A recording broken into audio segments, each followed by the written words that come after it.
सद्गुरुनाथ महाराज की जय, Mahayogi Swami Umanand Saraswati ki jai.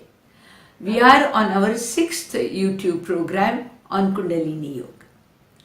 Yesterday I talked about meditation and I had said we will sit in a simple posture which could be Siddhasana, Sahasrasana, or as I said, just as I am sitting here on a chair, you could sit with your eyes closed.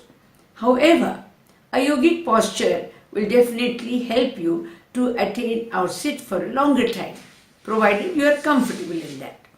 Now we are going to accept that position which is comfortable for you, and you are going to sit with your eyes closed between the timing 3 to 6. Mind you, it is important that you stick to this time. 3 to 6 is very important. The early morning is important for all of us to make a quick progress on spiritual path. Now when you sit with your eyes closed, of course you can have a little beautiful fragrance around in the room, and you sit with your eyes closed. Now we had suggested one mudra, which was this. This is Dhyana mudra. This is Dhyana mudra.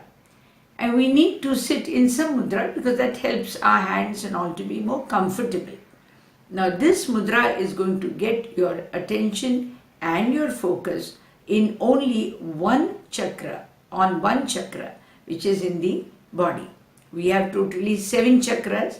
Some tell us that there are 12, some say there are 8, but let us begin with one at a time. So there is the first main important chakra, which is the Sahasrara. It is supposed to be installed here. The Sahasrara is supposed to be here, and the deity, the Supreme Spirit, is here in the human body. It's the seat of consciousness, it is the seat of Lord, it is the seat of God. Any deity you love can occupy this place. So don't be worried about who you should worship. It is important that you worship. It is important that you worship.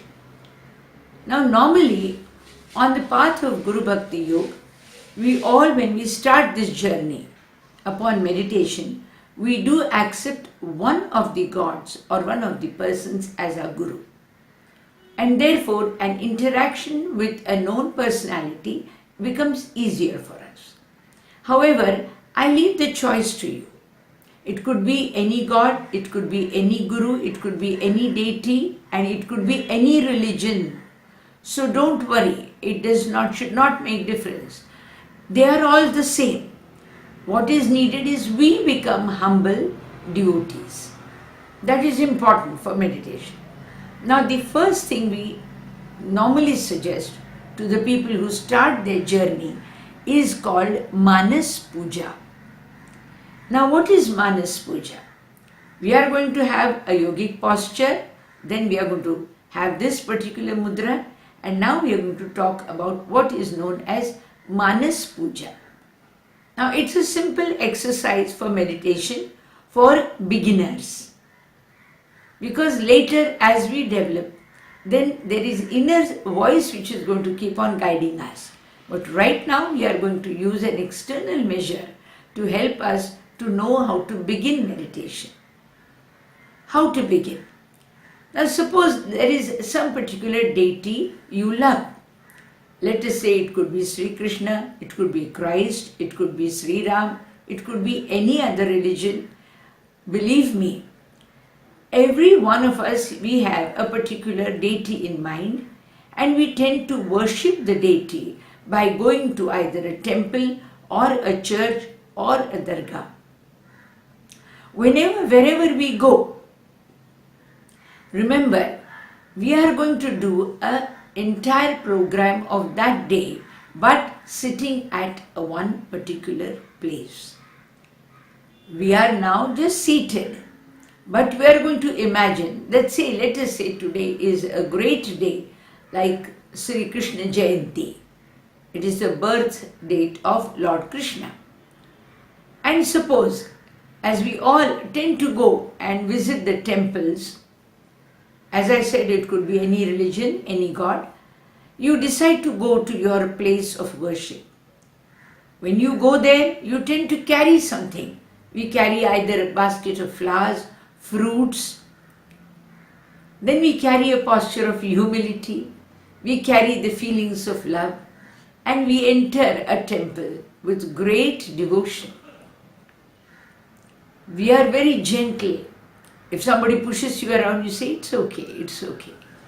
So all our defensive attributes come to silence.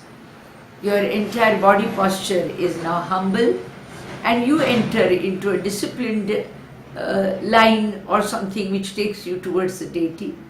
And as you approach the deity, you tend to go closer, you fold your hands, you offer whatever you have carried, and you close your hands and worship or say your prayers. If there are needs, if your needs are there, you make an attempt to request God to be fulfilling them, and then you tend to leave with receiving some sort of a fruit back in the form of prasad. This is the blessed food that you get. It's like a response from God. Now this entire program you do, and then you sit in the temple for some time, and then you sit there. Sometimes people sit there and meditate also, and then they leave the temple premises. Now all this entire program that you do physically on an auspicious day, I would like you to practice it as a mental discipline. You are going to sit in your own place. You are going to keep your eyes closed. You are going to keep your fingers in a mudra, and you are going to quietly sit with your eyes closed and bring the entire program that we just practiced physically. We are going to do it now just mentally. We are going to sit now. So I am going to do a mental program with my eyes closed. See if you would like to practice it. A continuity of this sort of a program for a couple of weeks will now try to bring out the entire program more and more beautifully every time you do it. So let us say we are going to close the eyes and try and see what the program is going to be. I am going to think of that program now. See if you like it. You can change it the way you like it. But this is just a suggestion. We call it Manas Puja. Now I shall close my eyes and I'm going to think of a very beautiful deity. Let us say I'm going to go to my Guru's abode, ashram. So with my eyes closed, seated in my own room at a posture which is comfortable for me, I am with my eyes closed, and now I am going to go to my Guru's abode. So please, let's see how I proceed. So let me close my eyes, and now I am going to say, all right, today I have to go to my Guru's ashram. Of course, I shall have a beautiful, fresh, clean bath, change into clothes which are clean, look more presentable and sattvic. I cannot go dressed up very gaudily. I have to go in a very sattvic posture, sattvic gesture, sattvic dressing, simple and clean.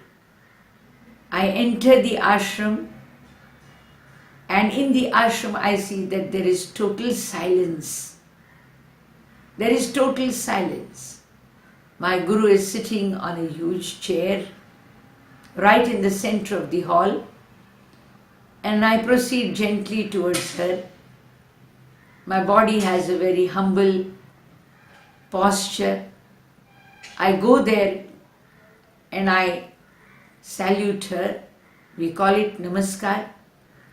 Salutation will be a better word than salute. So I offer my salutations to her.